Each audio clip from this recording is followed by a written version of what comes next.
I wouldn't say I was a star, but like my program, I came from Addison Trail High School. So the program was not, very high level.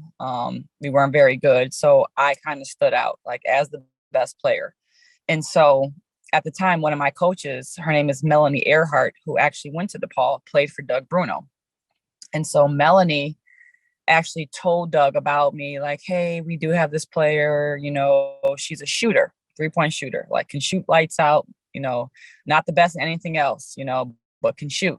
And so I guess behind the scenes they were talking, and then it's funny because I think the word got out to him and he came to watch a game. And he actually came to watch a game. I think it was Addison Trail versus Willowbrook, who they were also recruiting from there, Yolanda Lewis.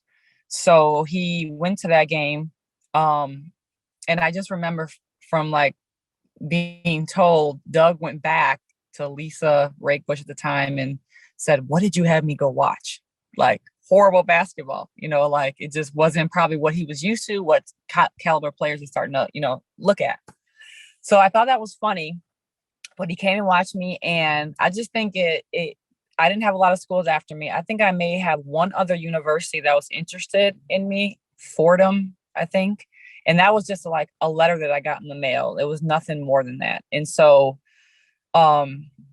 I think Melanie just kept putting a word in like, hey, like, I know what her potential can be.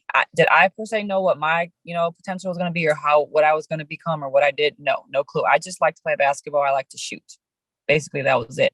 Because prior to playing basketball, I was into like ballet. I was a cheerleader. So that was kind of my thing. And I got to high school and they're like, oh, you should play basketball because you're tall. Okay. Turns out I can shoot really well. So it's like I would say, like Doug would say, it was a God-given talent. And so to fast forward, my senior year, I had bad knees. Like I had a torn meniscus in one knee. And so from compensating the whole my senior year, I ended up partially tearing my ACL in my right knee.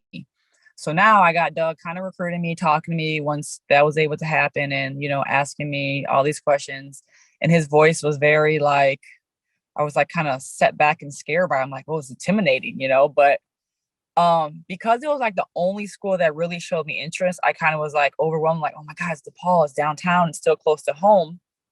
I would love to go there. It's Division I. Like what can I ask for? And plus I had no other offers as well. So not that they wouldn't came, but Melanie went there. I always heard her experience, and so I was like, why not? So that's kind of how it came about. And I would say I wasn't accidental, but like my oral commitment to the Paul was funny because it was a day that phone calls can be made. So Doug calls me. I remember like yesterday, like, hey, how you doing, with that graspy voice? I'm like, hi, coach. And we're talking. And he asked me a simple question. So are you interested in coming to DePaul? And I'm like, yes. And the next thing I know, it's in the newspaper, Lenae orally commits to DePaul University. My parents are looking around like, what happened? What did you do? I'm like, I don't know. I just know I'm going to DePaul. So it was funny, but that's kind of how I got there. But again, to me, it was more a testament of like what kind of coach Doug Bruno is. And like, he's not afraid to go after, I would call myself a project, meaning the potential's there, but someone's got to work with that and bring it out. And that's, I give Doug that credit. That's what he did to me. Like, that's what he did with me coming there. So that's kind of how it got started, how I got to DePaul. And then obviously the knees were bad. So I had to redshirt my freshman year. Had to sit out.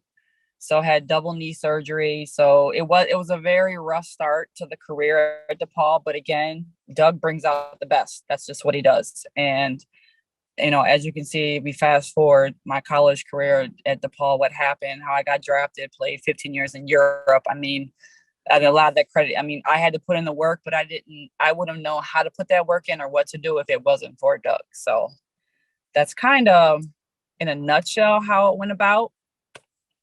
To be honest, like, it's kind of weird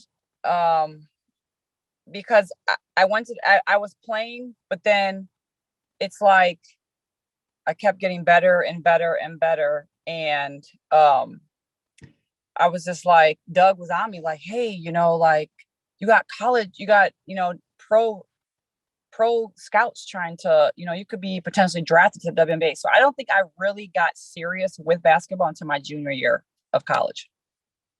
That's kind of when I was like, oh, this could be like a career. I can get paid to play basketball. I can play in the WNBA. Like, oh, so it was like, I would say my junior year is when I really got serious.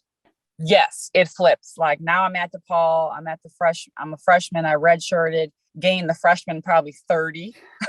And had to lose all that weight that summer at the time.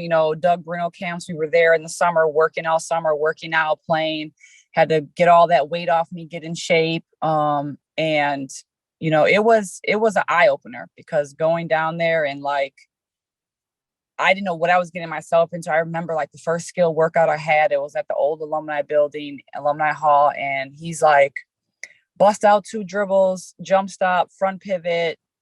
And I'm like, what? Like, no clue what he's talking about, just lost. And, it was rough. I'm sure it was rough for him, because now I'm a coach and now I see like the patience that he had, because at the college level, you think you would know how to do that. No clue. So again, testament to him, just, developed me into that full rounded, like all around basketball player, instead of just being a 3-point shooter. And so once the junior year hit, because of what I'm doing, individually, started catching some eyes, and there was talk about, oh, you can be drafted. So I was like, oh, so I got even more serious. And then Doug's really on me even more and trying to tell me what needs to be done, how you can impact the game, not just scoring, different ways. And it just kept growing and growing and growing from there to what I was able to accomplish. A little bit, like, because again, we're at practice every day and we're on the side courts. We were not allowed to get on the main court. Like we just weren't there, skill wise. And so by then I was so like, I can do this. And I was motivated to want to do it, that, I didn't feel like I couldn't be on the floor, but I knew I had some work to do to be able to get on that main court. And so that's when like just the work ethic of trying to lose that weight, get in shape, work on my game.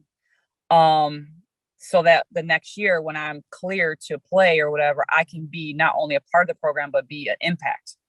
And that's, kind of what happened. Well, the voice was intimidating. Like, here I am, a freshman, and I'm like, that voice was like the graspiness, but it was just that. But then after listening to it for a while, I kind of got used to it. And then like, my dad was very like hardcore. So like the tough love, the sternness, that never really affected me with Doug, because I was used to that from my father.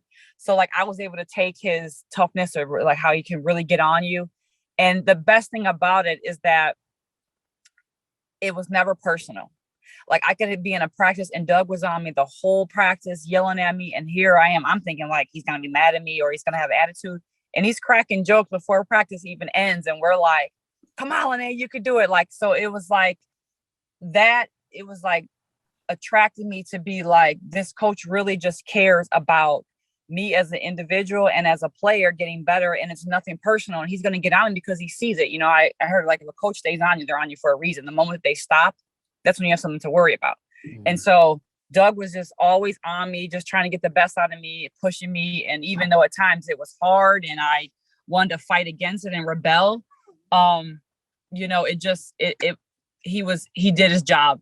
And I mean, I just give him so much credit. I used to call him like my second dad. Like that's my second dad, my dad away from home, because, just what he did for me, and how I was able to accomplish what I did, I have to give him all the credit.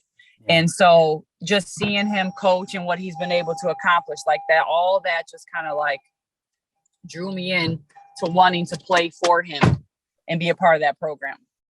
You know what? It's like, it went by so fast. And even now to this day, when you hear, like when people are like, I've worked for so many different programs, and they're like, she's part of the 2000 point club. Like to this day, I'm still thinking like, what's the big deal?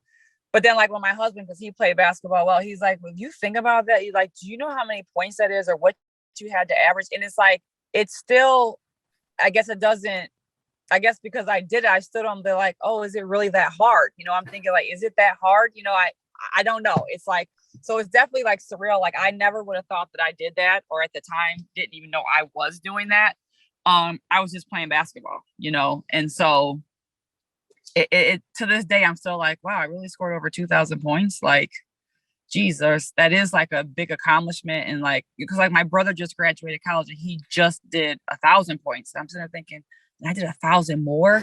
So it's like, oh, now I see why this is a big deal. Like he did 4 years like me, and I did a whole another 1,000. So it's like, okay, I guess that is a lot of points. It is a big deal.